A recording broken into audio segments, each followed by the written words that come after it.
Attempts to put together his new governmental coalition, different Middle Eastern factions are staking out their positions concerning the coming peace proposal called the Deal of the Century. The announced date for release of Trump's peace deal is June the 4th.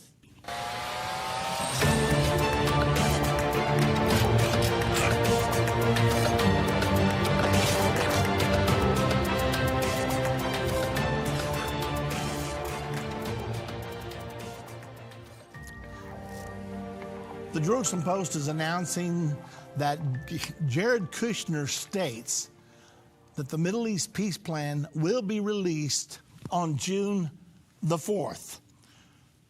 Jared Kushner, U.S. President Donald Trump's senior advisor, told foreign diplomats on Wednesday that the deal of the century will be released in June after Ramadan. A source familiar with the remarks told the Jerusalem Post. Ramadan, by the way, begins on May the 5th and ends June the 4th. Kushner spoke in front of 100 foreign diplomats and ambassadors at the Blair House and asked them to keep an open mind regarding the plan. However, he did not provide any new details about the plan itself. We will all have to look for reasonable compromises that will make peace, Kushner said. Now let's pause there just a moment. What's really at stake here? President Trump, before he was ever elected, said if elected, his number one goal would be a Middle East peace deal. He called it the deal that just can't be done. Now, more recently, he's named it the deal of the century. Well, that all happened way back in 2016, and here we are in 2019. After Trump's inauguration on January the 20th of 2017, immediately Jared Kushner and Jason Greenblatt swung into action to put together a peace deal. They have been working fervently on this deal for quite a long time. Now, they had it ready at the end of 2018. However, when they were just about to reveal it, the Israeli government was plunged into crisis. Netanyahu lost his majority, and he had to call elections. Well, the elections were just held on April the 9th, but now they're trying to put together the new coalition as a result of those elections. And then that's going to be done around the middle or toward the last part of May. But now we're right in the middle of the holiest month of the year for the Muslims, the month of Ramadan.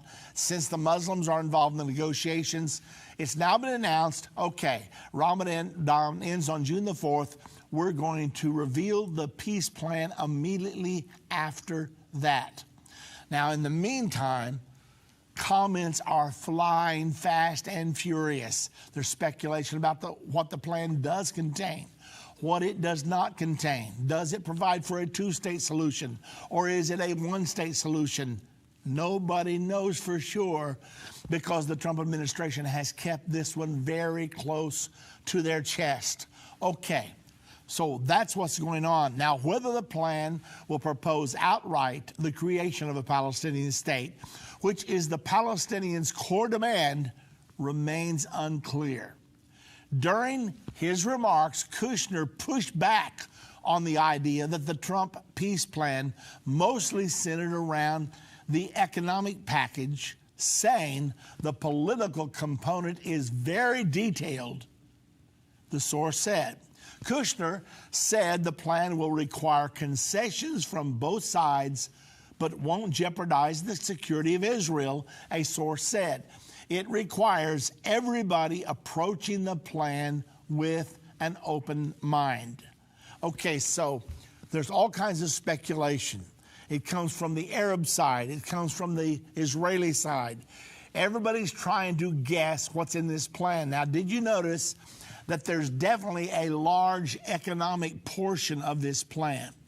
Trump is promising to turn the poverty-stricken Gaza Strip into the Singapore of the Middle East.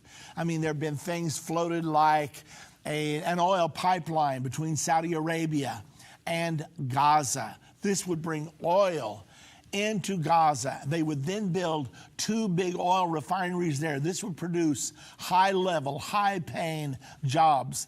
They also floated the possibility of an international airport there for the Palestinians, of an international seaport there for the Palestinians, things that they've only been able to dream about in times past. So Trump is putting some big, big carrots out there in front of the Palestinians.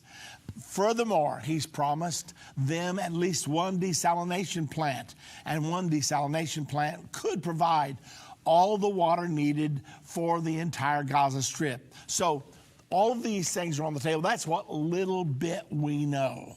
That's where we are right now.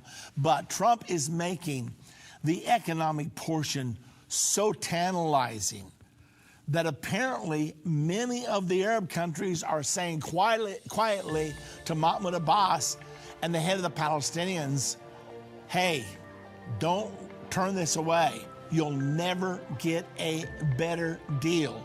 So Saudi Arabia, Egypt, others, they're pushing Mahmoud Abbas to change his mind and to seriously consider Trump's deal of the century.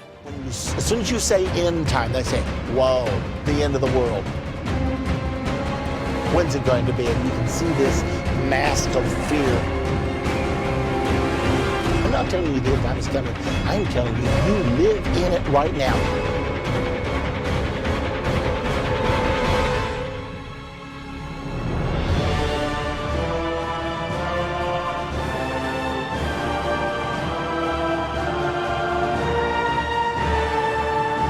Daniel chapter number 7, verse number 4.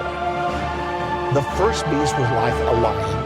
We have the eagle used continually to depict the United States of America. You see it on governmental documents. We are the generation for which these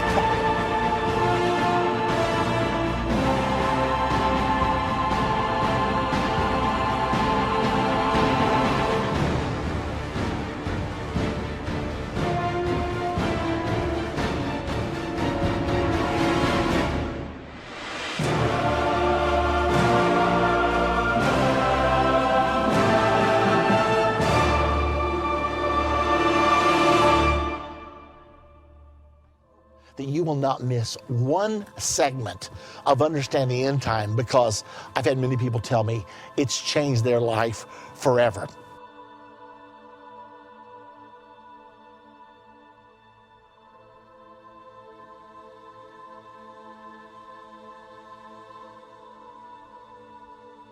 Many of the major prophecies of the Bible are given to us 2, 3, some of them as high as 4 or 5 times.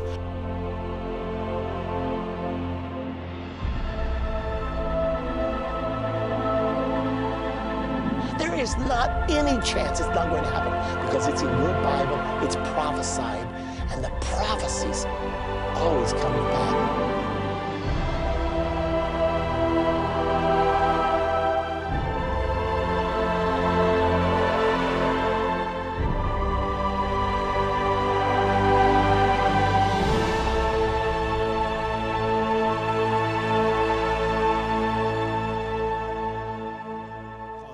Things are happening. Netanyahu is negotiating his government right now. We will soon be able to get a picture of what it's going to look like. And then shortly after that, I don't know for sure when he'll have his government completed, but I would say within the next 2 weeks. And then shortly after that, we will see the revealing of Trump's peace plan. We've been waiting for this for a long time. But now I'll remind you that this plan, if it is successful, if they sign this peace agreement, it will be the greatest prophetic fulfillment in 2,000 years. It will mark the beginning of the final 7 years to the Battle of Armageddon and the second coming of Jesus Christ. I almost have to pinch myself to think, am I really saying that? Have I lived to the point that we actually could enter the final 7 years in 2019? That's not a prediction. It's not a prophecy. I don't know for sure. All I can tell you is Trump has been working on this peace plan for over 2 years now. They are ready to yank the cover off of it come June the 4th, according to Jared Kushner, President Trump's son-in-law. So it's going to be a big deal. All right, I'm throwing a lot at you right now.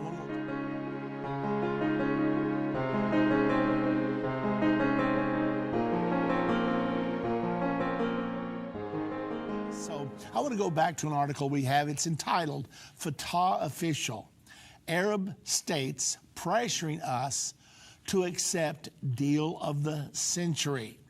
This comes from the Jerusalem Post on the 21st of this month. A senior Fatah official, now Fatah is Mahmoud Abbas's political party, a senior Fatah official said that some Arab states have been exerting immense pressure. Are you listening carefully? Some Arab states are exerting immense pressure on the Palestinians to accept Trump's peace plan, also known as the deal of the century. The unnamed official told Al-Khalees Online News that Saudi Arabia was spearheading the campaign of pressure to force the Palestinians to positively respond to Trump's upcoming plan. Some Arab countries, especially Saudi Arabia, Egypt, and the United Arab Emirates, are very interested in the deal of the century, the official claimed. They are using all means, including political and financial blackmail, to force the Palestinians to accept the deal of the century, despite all the dangers it poses to the Palestinian cause. Now let's pause there a moment. Why are they doing this?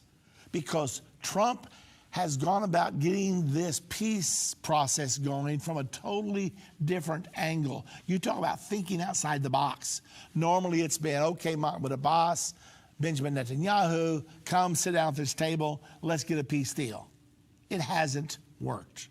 Well, now then, Trump has gone to Saudi Arabia, to the United Arab Emirates, to Egypt, all of the surrounding Arab countries that support the Palestinians, and has said to them, look, there's a lot in this for you, and we can get rid of this thorny Palestinian problem if you will just help us convince the Palestinians.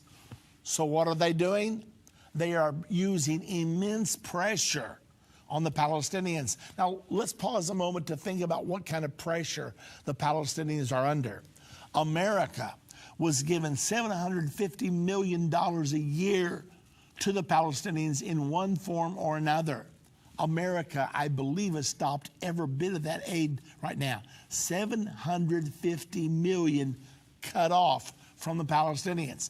Then Israel says, hey, you're paying salaries to the terrorists that killed our Jews, and yet you expect us to collect the taxes and to give them to you to the tune of $150 million per month. And whatever you were paying them, we know how much it is. We've got all the financial records. We're cutting that off. It's over $100 million per month that Israel has severed from the Palestinian income. Consequently, the Palestinians are screaming to their Arab brethren, saying, we need help here. We're going under here. We can't pay our bills. We'll soon cease to exist. We'll soon be bankrupt. That's what's going on. We're talking about immense pressure. $150 million a month. How would you like to have $150 million a month cut out of your income? It'd be a real problem for me, I promise you. Well, anyway, the Palestinian leadership, the official said, will not submit to any Arab, American, or even Israeli pressure to accept the deal. Meanwhile, Palestinian Authority President Mahmoud Abbas said on Sunday that the U.S. administration has nothing to offer the Palestinians after all the decisions it has taken since December 2017, which include recognition of Jerusalem as Israel's capital, the transfer of the U.S. Embassy from Tel Aviv to Jerusalem, and the suspension of U.S. financial aid to the Palestinians. Now, on top of that, Trump has now recognized Israel's right to permanently keep the Golan Heights. Yesterday, we get this blockbuster announcement. Netanyahu says, we so are thankful for this statement and this stance by America that we're going to name a new town in the Golan Heights after Donald Trump. Well, do you think Trump likes that? You better believe he does. So all of these things are adding up. And Mahmoud Abbas says the U.S. has done nothing to help us. However, the U.S. is making some big promises if the Palestinians are willing to sit down and talk about it. All right.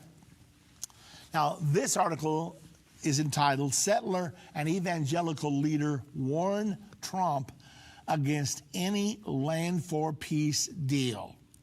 Now, before we actually go into the content of the article, why? Why are these Americans saying to Donald Trump, no land for peace? We've already tried that. We've done that. It's not worked. No land for peace. But beyond that, they know what the scripture says. We know the Bible tells Israel that they are not to trade land for peace, that they are to totally inhabit the promised land as it was described by God to Abraham in Genesis chapter 15, verse number 18. Now, this article comes from the Jerusalem Post just about a week ago. U.S. President Donald Trump's pending peace deal to resolve the Israeli-Palestinian conflict must not include a demand that Israel withdraw from territory, including in the West Bank. Settler leader Yossi Dagon and evangelical leader Tony Perkins warned on Tuesday.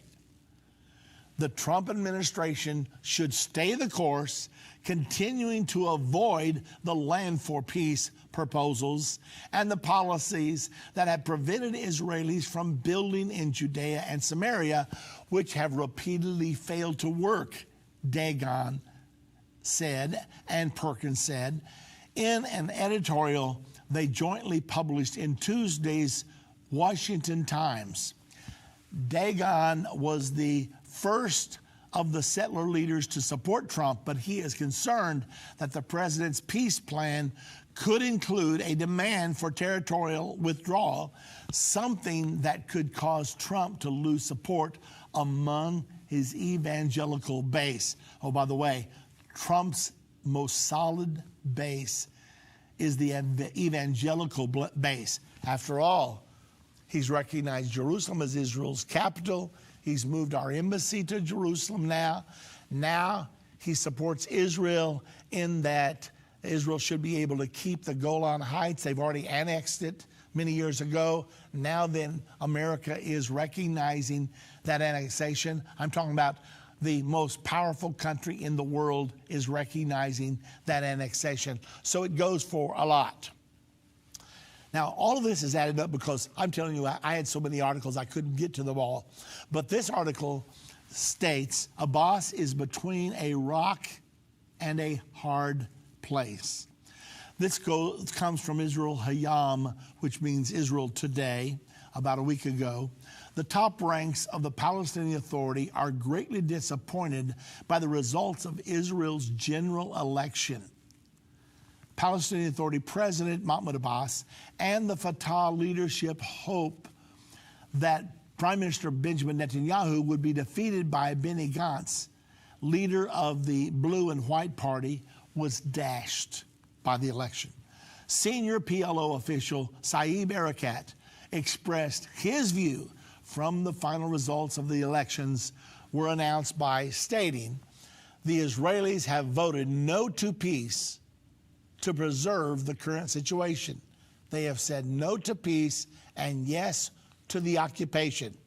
What they're saying is because Netanyahu was reelected and because his government will be a right-wing government, they're not ready to trade land for peace, and therefore they have voted against peace. Now, that's what he's saying. However, I would remind you, when we talk about a boss between a rock and a hard place, let me remind you that a boss doesn't have a lot to negotiate with. The only thing he could possibly do is to bring all the Arab countries into a war, but they're not interested in a war right now. Much of the Arab countries are interested in containing Iran, a Shia Muslim nation. They are Sunni Muslim nations, and they do not want Iran to dominate the Middle East. Therefore, they're much more afraid of Iran than they are concerned with the Palestinian problem. They're saying, look, America and Israel are going to put such a good deal on the table that you should not refuse it. This article is entitled, Senior Fatah Officials Say the PA is Powerless Against Any Intention to Annex the Settlements and Additional Territories in the West Bank, and it doesn't have any diplomatic options to prevent it. So here you see it again. They're almost bankrupt. They don't have an army. They don't have a lot of options. And so they're merely stating the obvious. Palestinians turn to Russia to bypass U.S. peace plan. This is from the Jerusalem Post last week. The Palestinians are urging Russia to play a greater role in the Israeli-Palestinian conflict as they embark on an international campaign to bypass the Trump administration's peace plan, which is scheduled to be released in the coming months, Palestinian officials said on Tuesday. Palestinian Mahmoud Abbas is expected to visit Moscow in the coming months to meet the Russian President Vladimir Putin, who has spoken multiple times of hosting a Middle East peace process that would include direct talks between Prime Minister Benjamin Netanyahu and Mahmoud Abbas. PA Foreign Minister Riyad Malki said on Tuesday that Abbas was prepared to meet with Netanyahu without preconditions if Russia is prepared to host such a summit. What's that all about? Russia host a summit? Yeah, Abbas is saying, I'm not going back to the peace table with just the United States and Israel alone. I need someone there who has my back like the United States has Israel's back. Therefore, Putin has invited both Israel and the Palestinians to Moscow for peace talks. Now, it hasn't happened yet, but do you remember in the prophecy about the final 7 years that will be triggered by this peace agreement? It says that the Antichrist will confirm the Abrahamic covenant with many. With many. So there's going to be more players involved. Some people think Saudi Arabia, United Arab Emirates, Jordan, Egypt will all be involved in the peace process. The European Union wants to be there. The United Nations wants to be there. The United States will be there. So can you imagine if Russia, the United States, the Palestinians, the Israelis, the European Union, the United Nations, and all the other players, can you imagine them in a big international peace conference? Especially if Donald Trump's plan is as thorough as we think it is and as thorough as they say that it is. Now think about this. This plan is going to be released June the 4th. That could be the day that the peace plan hits the table that will ultimately result in the beginning of the final 7 years to the Battle of Armageddon and the Second Coming. Is anybody out there listening to me? Do you understand the impact of what I'm telling you today? Now, maybe once the deal is revealed, perhaps they're going to kick the can down the road for another 3 months, 4 months. But Donald Trump doesn't like to deal that way. He likes to get things done. So let's just say the Palestinians look at it and say, well, we can't accept that, can't accept that. Yeah, we could accept this, and we could accept this, but not that. Can you imagine the negotiations that could take place? It's so easy. And then the Israelis come along and say, well, we'll take that, that, and that, but we can't accept this. So the negotiations have now begun. And every time there's a difficult issue as far as Israel is concerned, President Trump looks over Benjamin Netanyahu's shoulder and says, hey, Bibi, remember, I moved our embassy to Jerusalem. Now, I told you we're going to have to be flexible. You can't get all the time without giving anything. And don't forget, I've recognized the Golan Heights as officially belonging to Israel right now. Now, what's that worth to you?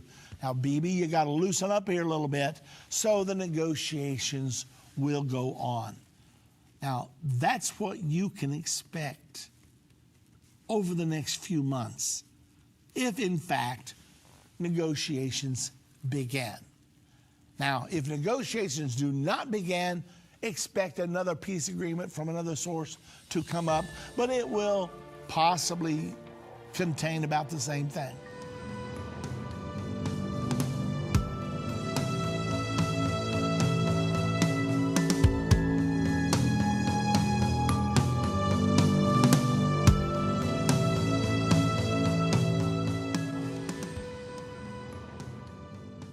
There's so much at stake here.